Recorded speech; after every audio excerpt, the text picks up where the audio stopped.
So does the amount of zinc in your oil really matter? We're here at Southwest Research and we're working with Total Seal and Rottler Manufacturing to find out the true effects of ZDP. We all call it zinc, but their technical name is Zinc DialkylDithioPhosphate. That's hard to say, so we just call it zinc instead.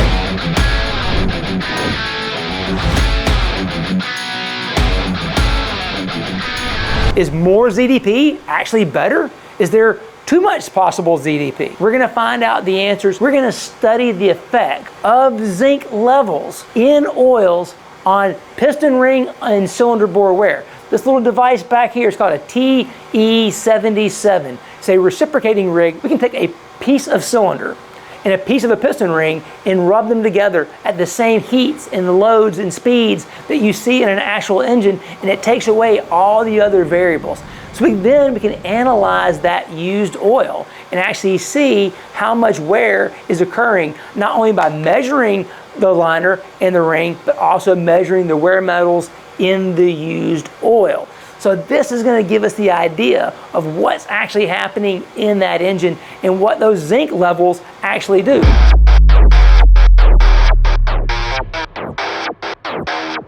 So before we get into the results, let's talk about what zinc actually is, and more importantly, how it works, because that's the key to understanding the results we're going to show you in this video.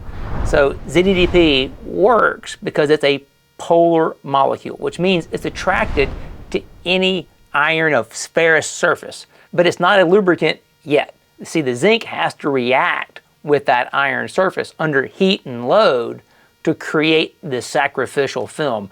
One of the best analogies I remember hearing is that the guys at Lubrizol in one of their videos said, it's like snow falling on the Rocky Mountains. If you look at the Rocky Mountains in the summertime when there's no snow on them, they look really rough and jagged. Well, every smooth surface under a microscope is actually rough. There's peaks and valleys. That ZDP film, that reaction film, is like the snow falling on the Rockies, creating this smoother, rounding it out. That way there's more contact area, and also it provides a film that can wear away to sacrificially protect the metal below it. That way there isn't scuffing, scoring, or galling. So ZDP, polar, it goes to the surface, reacts with that surface, and creates that protective film. Now it's important to understand that protective film does not reduce friction. In fact, it does the opposite. It typically increases friction. I know you're saying, what? Hang on. You just said it reduces wear. Yes, ZDP reduces wear, but it doesn't reduce friction. Friction and wear are two independent phenomena. Just because you reduce friction doesn't mean you reduce wear. Just because you reduce wear doesn't mean you reduce friction, and we're going to show you that here in just a second. Again, this channel, it's about science, not speculation. I'm not just going to tell you these things. We're going to show you the proof of these things. But again, it's important to understand what ZDP is, how it works. Now, back to the question at hand. How much ZDP is too much ZDP? Because at a low level of ZDP, you have adhesive wear. You don't have enough ZDP to create that film to protect the surfaces, so you're going to have scuffing, scoring, and galling, which is why it's important that an oil has ZDP as an engine oil, especially for flat tappet cams and things like that, which is why you're probably watching this video in the first place. So low level of ZDP, very high level of adhesive wear. As that level of ZDP increases, wear decreases to a point. But as you begin to add more ZDP, wear begins to increase again. And now it's corrosive wear. Remember, like I said, ZDP has to react with that surface to create that film. But what can happen is those films can become so thick that they just slough right off. If you've ever had to scrape paint, you'll probably know that when the paint is really thin, it's really hard to scrape it off. But if the paint's really thick, it just scrapes off quite easily. So you can imagine if you have these super, super thick films and you have a high load, it just scrapes that ZDP film right away. But when it does that, it's actually taking some of that metal that it reacted with away at the same time.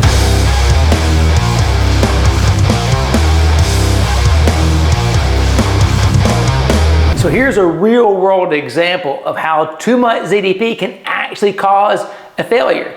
This customer broke in the engine with a 1200 part per million ZDP braking oil.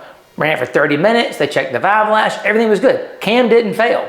They changed the oil and they put in an oil with a boosted amount of ZDP, 3600 parts per million ZDP, and they failed the camshaft within 5 minutes. Perfect example of how too much of even a good thing is actually bad, which is why I never recommend using any brand of ZDP additive in your oil, because it could do exactly what you don't want it to do, which is increase wear. There is such a thing as too much ZDP. So it can actually increase friction and increase wear if you have too much ZDP. So it's not about having more ZDP, it's about having the right amount of ZDP for the application. So with that being said, let's go ahead and jump into the results from our ring on liner testing. To illustrate the effect of ZDP on wear, we chose a couple of different oils we can compare with. They're kind of polar opposites. So let's get into the details of those formulations before we show you the wear and friction results. So the first one we're using is a break-in oil. So that's a high ZDP, but low detergent, because the detergents, as we've mentioned before, they're also polar molecules. They compete against the zinc. The zinc isn't a lone actor here.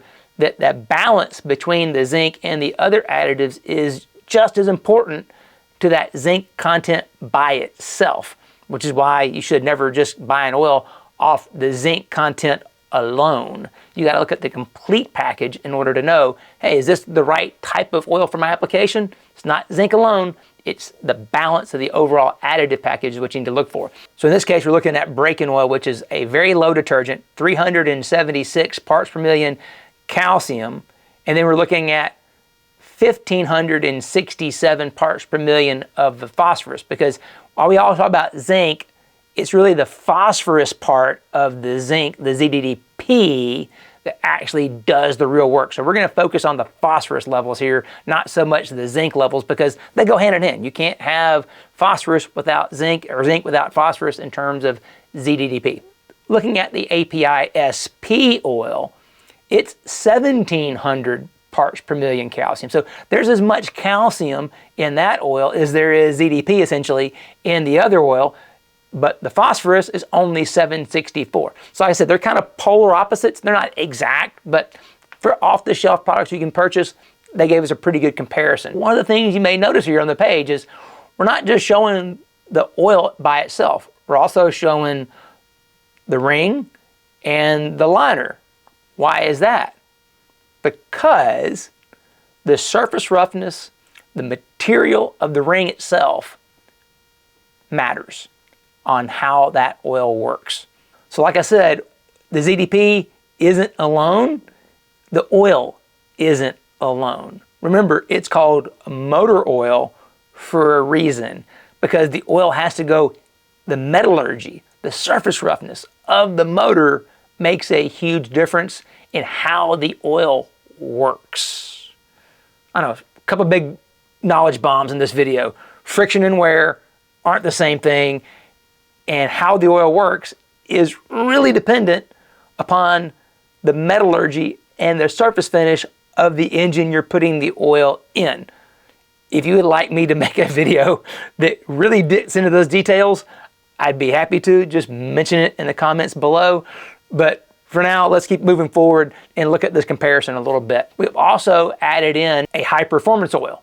So an oil that has 1,300 parts per million calcium along with 948 parts per million zinc. So more zinc than the API minimum.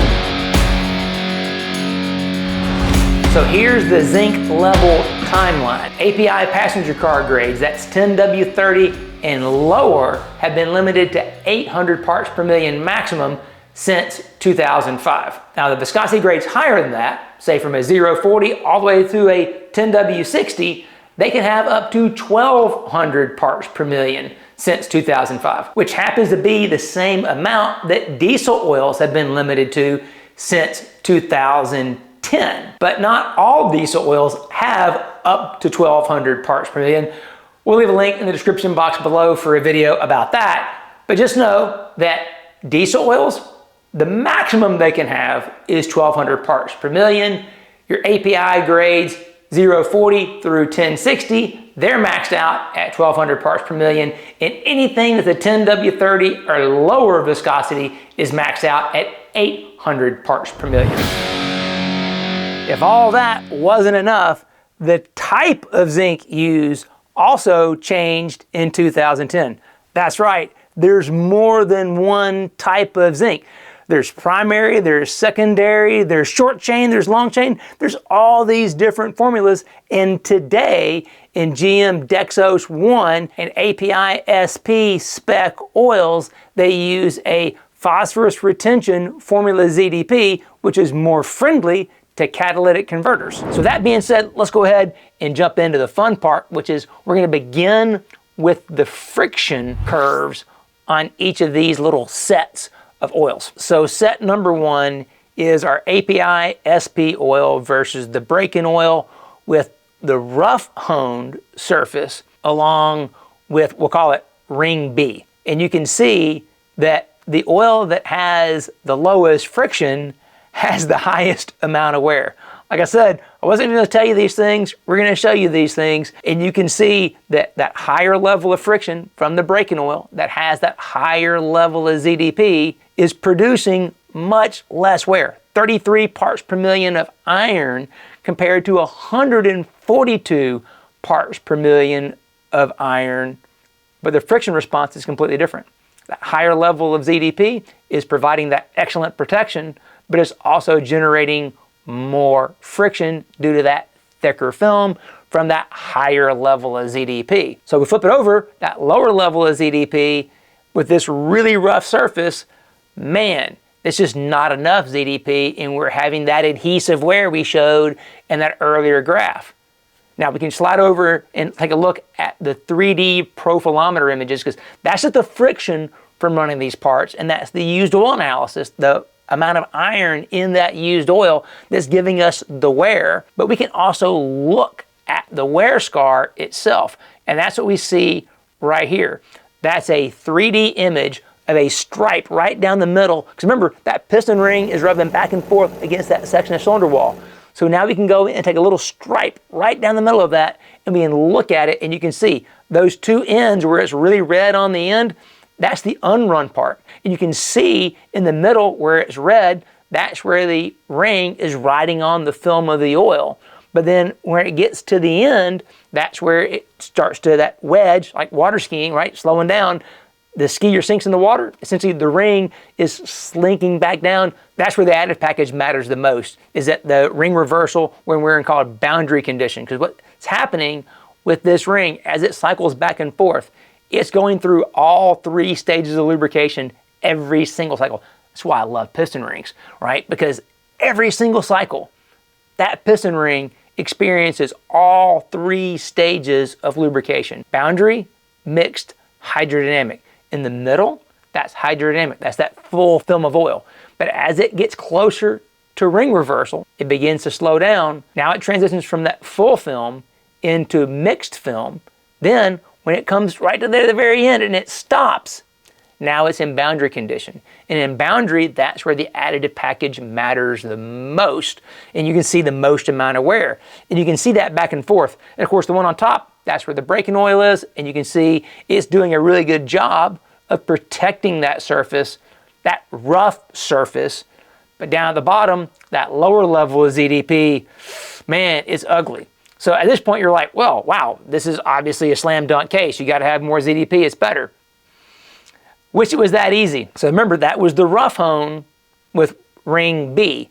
Now, let's take a look at what happens when we change only the ring and the liner surface finish.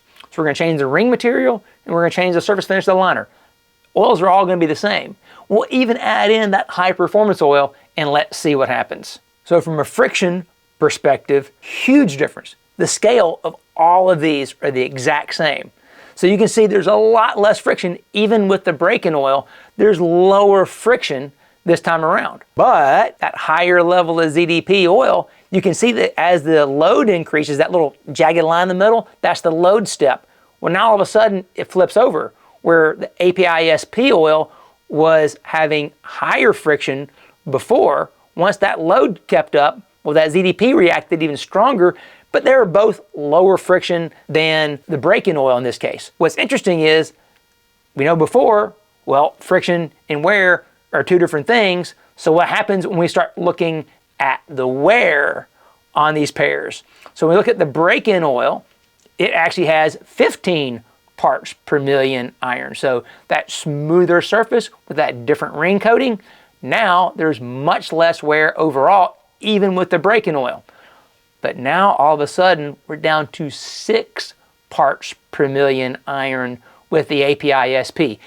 That's right, just changing the ring and the liner. We went from 142 parts per million and this thing looking dog ugly to 6 parts per million iron, and the surface looks beautiful. What's the difference? It wasn't the oil. The oil's the exact same. It's the fact that tribology is the study of friction, wear, and lubrication, and it's all of them coming together. It's not just the oil. It's not just the ring. It's not just the liner. It's not just the roughness. It's all of them and how they work together that makes the difference. And these results clearly show that. Even that little higher level of ZDP, even with the added moly, with the high performance oil, we're at basically 10 parts per million. And let's be honest, 6, 10, those are about the same. And you look at the wear scar, they look really similar. It's hard to tell the two apart. That's what's really the neat thing about doing this kind of testing. It lets you go beyond just what you see on the data sheets, right? Because I've said it before in other videos, I love the science of oil. I hate oil marketing. All these companies make these claims about friction reduction or wear or this or that. They're not telling you the whole story.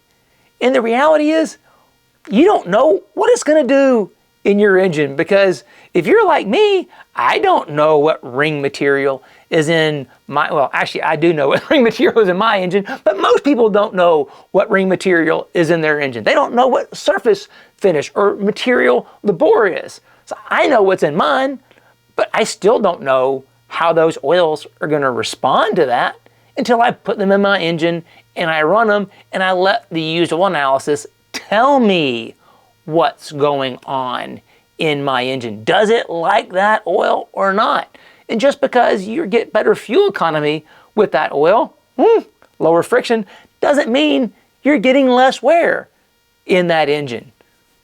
Some of these were really scary looking, actually.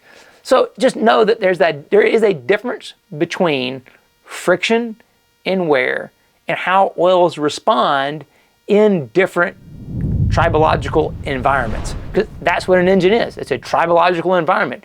We have different materials, we have different roughnesses, we have different speeds and loads, all these things creating different oil films.